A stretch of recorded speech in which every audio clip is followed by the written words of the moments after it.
Assalamualaikum warahmatullahi wabarakatuh.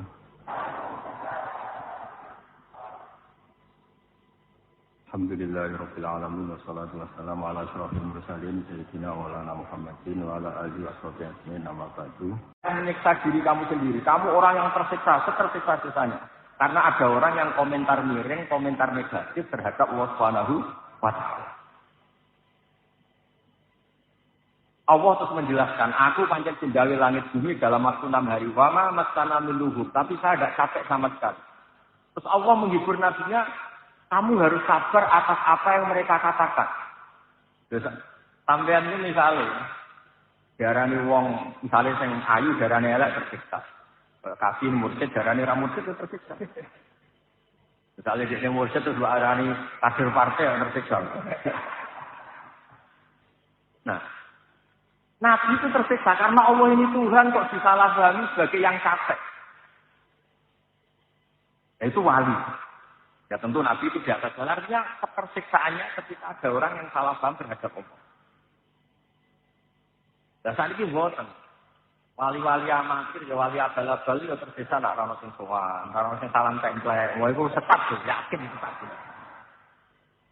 Nak wali tenan itu tersiksa kalau Allah itu tidak dituhankan, tidak ditasbihkan, tidak ditahmidkan, tidak dipuji-puji, itu tersiksa. Rana wong sowan gak masalah, rana wong hormat gak masalah.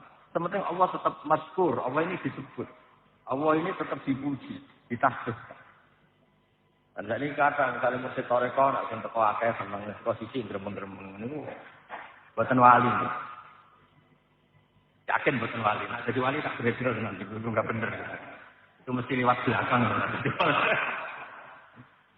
Jadi wali itu babnya banyak, tapi yang terbanyak sebab itu adalah karena ilmiah, keputusan ilmiah.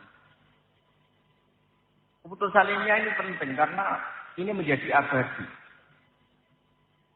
Jadi yang terakhir kalau buat ngomongin matur kata-kata untuk atau mereka nggak sih nggak tahu. Cara Mas Kafi tergolimi berhubung sing muter mbah, jadi kalau buat wani ini dolim. Kalau tergolimi tapi rano itu dolim. Orang ngatur mbah. Ini yang terakhir kalau cerita. Orang jadi wali itu orang yang punya argumentasi ilmiah. Kemudian orang menemukan Tuhannya. Disebut kul falillahi hujjatul baligh. Allah itu adalah Tuhan yang untuk menemukannya itu mudah. Argumentasinya mudah. Mudah. Baligh itu yang klimaks, yang bisa sampai ke rasionalitas. Sebab itu kalau Anda ngaji tafsir, itu makna sultan itu kemampuan berpikir. Yang sampai menghancurkan lawan itu disebut sultan. Ya, disebut apa? Sultan. Orang yang berpikir secara salah itu kata Allah ma nazzalallahu alaihim min sultan atau ma anzalallahu alaihim min sultan diulang beberapa kali. Nah, sehingga Rasulullah ini contoh terakhir. Rasulullah Shallallahu Alaihi Wasallam itu dipuji Allah itu bukan karena banyak wiridannya, enggak. Bukan karena terus mau apa sekian ribu, enggak. Allah muji kekasihnya ini adalah punya kemampuan al-bayan. Amin wal kitabil mubin, punya kemampuan menjelaskan. Sehingga ngendikane Allah lam yakunil ladzina kafaru min ahlil kitab wal musyrikina munfakina hatta ta'tiyahumul bayyinah. Bayyinah itu siapa? Rasulun minallah yatlu suhufam mutahharah. Orang-orang kafir baik Yahudi maupun Nasrani maupun apapun yang namanya kafir itu tidak akan tercerabut dari akar kekafirannya hatta ta'tiyahumul bayyinah sehingga datang kebenaran sing wilo-wilo, kebenaran yang begitu jelas. Apa itu Rasulun minallah yatlu suhufam? Yaitu Rasulullah yang bisa menjelaskan kebenaran sejelas-jelas. Kita beri contoh misalnya begini. Saya berkali-kali mencontohkan supaya kita biasa rasional. Kalau gelem tidak wiridan akeh saya jelas mandine jelas ketele. Mohon. Boten iki juga masih toreko sadiliyah nih, tapi yang jalur ilmu. Mpun tetap kali berpulau. Ya, mohon kemana. Saya beri contoh. Dulu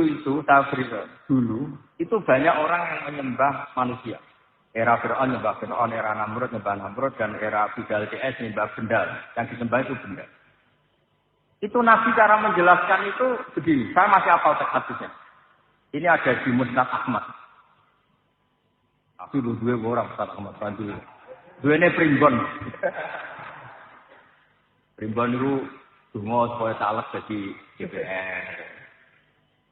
Tapi menawa yo ben sama. Ayo mesti ra diwaca. Diwaca dibelit tok.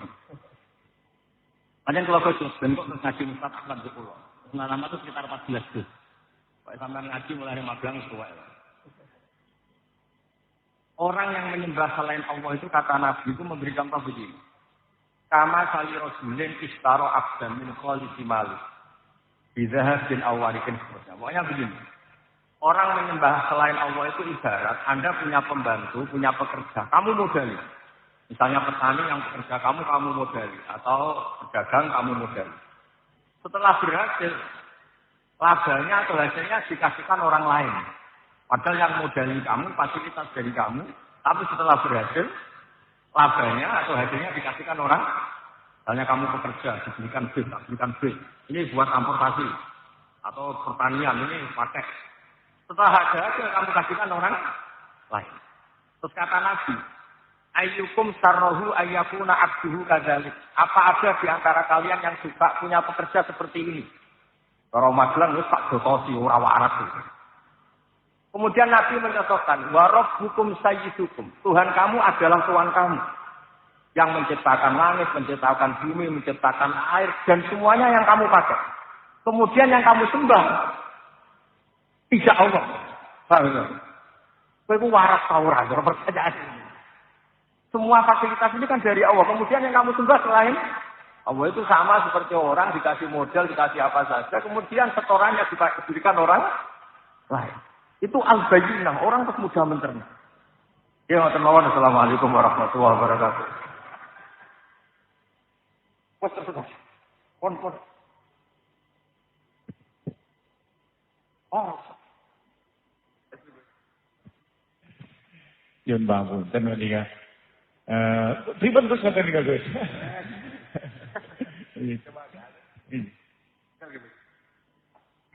Kenapa pamer kau? Ini. Oh, nggih. Monggo Gus Syafi. Dipun biaraken. Aduh. Ya Gus menika wonten sakatik problem yang wonten mriki nggih. Problem mboten signifikan nggih, tapi dipun jenengan jelasaken. Ya menika teng mriki niku kadang tiyang niku sok bingung bentenaken istilah kapan seorang wali yang kondang, ulama yang kondang wali itu ngendika sebagai wali atau ngendika sebagai ulama. Misal terus iki contohipun misale wonten nggih ulama nggih wali dawuh misale dahar kepiting niku haram. Niku tiyang pun boten menggalih niki secara fikih kono kok nek sing ngendika wali kados-kados niki sabda langit ngoten iki. Terus asli niku boten teng secara ilmiah tapi keranten ngoten niku. Ngoten niku dos iki guys. Nggih niki kersane Mas Safi gadah kegiatan dadi bebas. Boten kasih jiwa ini biasa mawon. Yang jelas gini ya, jadi mau kan beliau minta supaya ini suasananya kayak seminar begini ya. Ada beberapa jenis makanan yang tidak disepakati haram. Ada yang disepakati haram, misalnya tentu kayak babi, banyak lah yang disepakati haram. Nah kepiting ini ranah yang abu-abu, karena orang Indonesia. Buatan wong Jawa, wong sak Indonesia, menawa sak dunia. Itu agak nakalannya kan. Kepiting itu kalau ditanyakan ilmuwan itu mesti jenisnya kasus lili, memiliki jenis lili.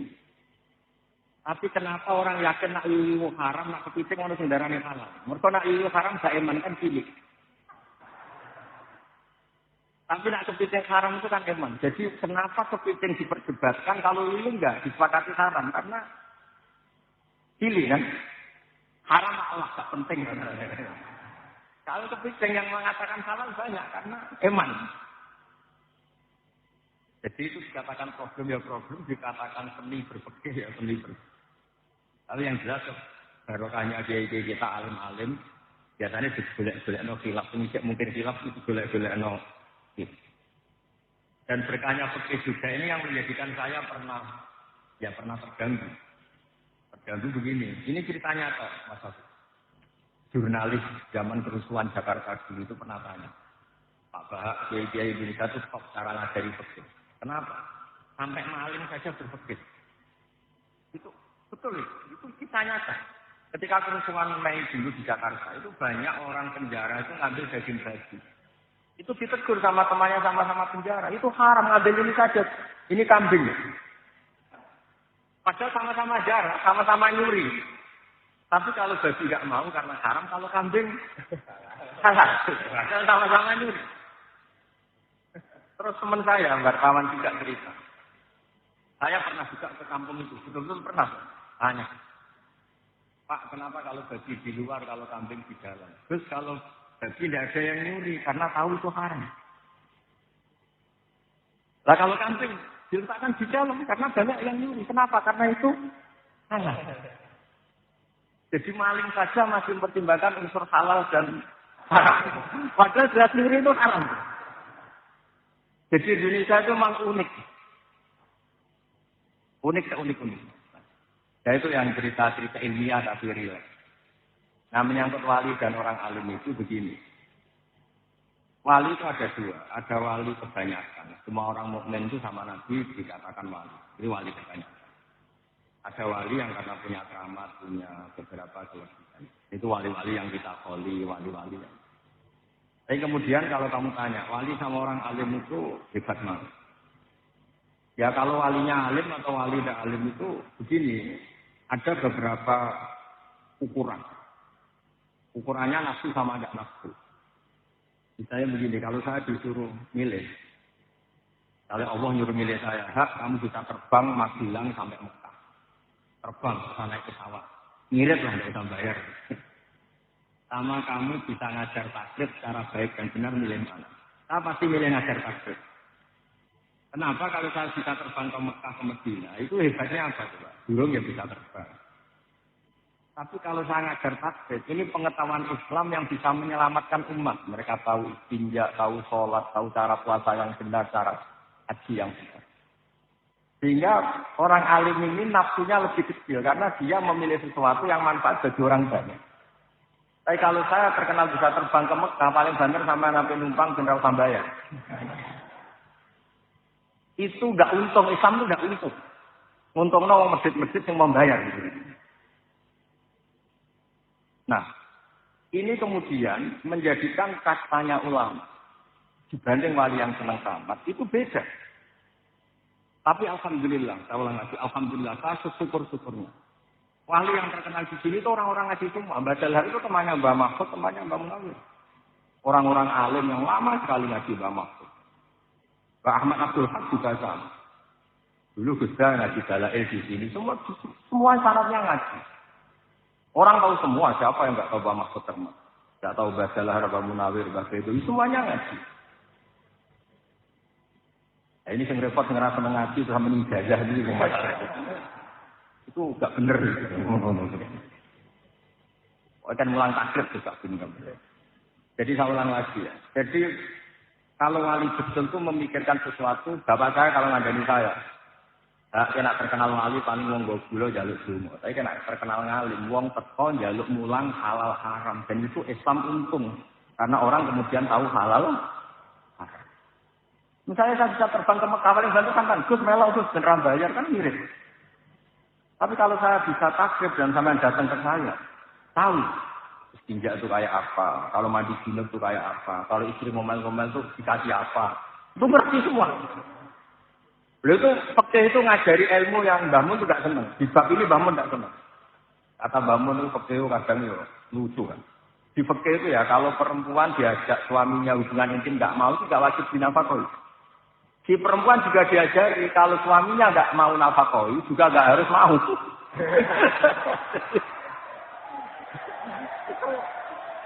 Itu kata bangun, itu suami itu mau kayak ngomong piye maksudnya itu. Tapi itu betul, pakai memang gitu. Jadi nusus perempuan yang kurik itu yuskitun nafkah bisa menggugurkan nafkah. Dan perempuan yang diajak nggak mau juga suaminya tidak harus nafkah. Tapi perempuan juga diajak kalau nggak itu nafkah ya rasa hitam. Nah itu rumah tangga seperti itu kan kasus ya kalau diajak jawab kan kasus. Ragu itu satu ilmu. Orang supaya tahu bahwa ragu itu ya ada kompensasinya. Kalau kumpul sok ragu lah kompensasi. Itu fikih. Ada aturannya. Makanya terus ala rojul nafakotu ahli. Seorang lelaki wajib menafakoi keluarganya. Dan jika istrinya punya utang tetangganya, karena yang anak nggak bisa nafakoi, itu soro denan alihi, utangnya istri minangka utangnya suami. Asal masih lingkup nafakol ya. Kalau sama utang untuk beli Alphard, beli apartemen, bisa bangkrut suami. Bakul-bakul aja terus diantem gitu kan bisa. Nah, makanya kalau ukuran wali jam 3 itu gampang. Ulama yang wali sama enggak gampang. Kalau ada ulama ditawarin Allah, kamu bisa terbang ke Mekah berkali-kali. Sama ngaji takrib secara baik dan benar kok milih terbang. Pasti tidak wali. Karena dia mikir dirinya sendiri biar terkenal terus ngirit. Wali masjid itu kan lucu. Iya kan? Dia punya terbang kan karena supaya nggak usah biaya kan? Itu wali masjid. Tapi kalau dia tetap ngajar takrif, kemudian alim, manfaat, kemudian Allah memberi fasilitas bisa terbang itu beda. Kan Allah yang ngasih. Tapi tetap dia ngajar halal haram. Tapi kalau hanya milih terbang, ini jelas basisnya nafsu. Nah, saya berkali-kali matur tentang Bali. Orang saya punya Tobakotul Ulama, termasuk disebut itu Badalhar, Mbak Munawir, Badawi, terus buyut-buyut saya yang dilakukan semuanya lah, Mbak Cipik, keluarga besar itu semuanya Tobakotnya ikut Tobakotul Ulama. Semuanya ngaji, semuanya taktik. Ngaji betul sampai taktik. Nah, barokahnya itu tadi. Di Indonesia itu menang kayak wong soleh. Maling yang dicek roh halal. Kami jangan jadi maling. Nanti maling sertifikasi halal. Jangan. Maksudnya fakir itu sampai. Ada lagi fakir yang hebat. Orang yang nggak sholat, nggak puasa itu kan orang fasik. Umumnya orang fasik kan makan gagal kedua. Tapi ada warung kok terkenal jual ayam tiren. Itu nggak payu. Haram. Padahal nggak sholat itu ya buyutnya haram, nggak puasa ya buyutnya haram. Tapi orang ini kamu suguhi ayam tiren, mau nggak? Enggak kan? Jadi orang fasik saja masih berpikir. Saking populernya apa? Jadi di Indonesia itu Masya Allah, orang yang paling fasik itu kalau mau nikahkan anaknya, putrinya yang ngundang kiai. Takut kalau nggak orang kiai itu nggak apa? Keluarganya meninggal, juga manggil kiai. Takut kalau pemakamannya tidak sah. Kayak apa sosialisasi fikih di Indonesia itu luar. Makanya ini saya susah ini kalau sesuatu daftar wali usuli gantok atau ngaji fikih itu pasti tak demo di langit itu. Itu harus tidak disahkan jadi wali. Ya jadi saya mohon semohon-mohonnya pokoknya di sini dulu Badalhar, Bamat semuanya lah Badurah. Semuanya itu basisnya tidak boleh orang meninggalkan. Karena Badalhar itu dekat sekali sama Mbak Munawir sampai anaknya Mbak Munawir punya anak namanya Dalhar, Dalhar ini punya anak namanya Ahmad. Mbak Munawir punya anak namanya selang-seling niru anaknya saking akrab. Jadi dulu yang akrab di Mekah itu keluarga sini. Dalhar, Mbak Munawir, Mbak Dowi, Mbak Sidik, Jember yang dulu ya keluarga Lasem, Mbak Hashim. Semuanya. Dan dulu basisnya juga begitu. Makanya kalau suwun saya minta seminta-mintanya meskipun jenengan toreko, jangan sampai lupa mengkaji nopo. Terutama bab keseharian kayak istinja, kayak mandi junub, kayak hal-hal yang keseharian. Kenapa saya sebut mandi junub? Sekali mandi Anda tidak sah, maka akibatnya sholatnya tidak sah karena status Anda belum apa? Suci. Jadi ini supaya jadi kelas. Ya clear ya antara ulama dan wali tidak usah dipertentangkan. Cuma saya pesan apapun istilah wali di sini di Gunung Pring tetap dulu-dulunya sampai sekarang basisnya tetap apa? Oke. Kalau ditutup Al-Fatihah.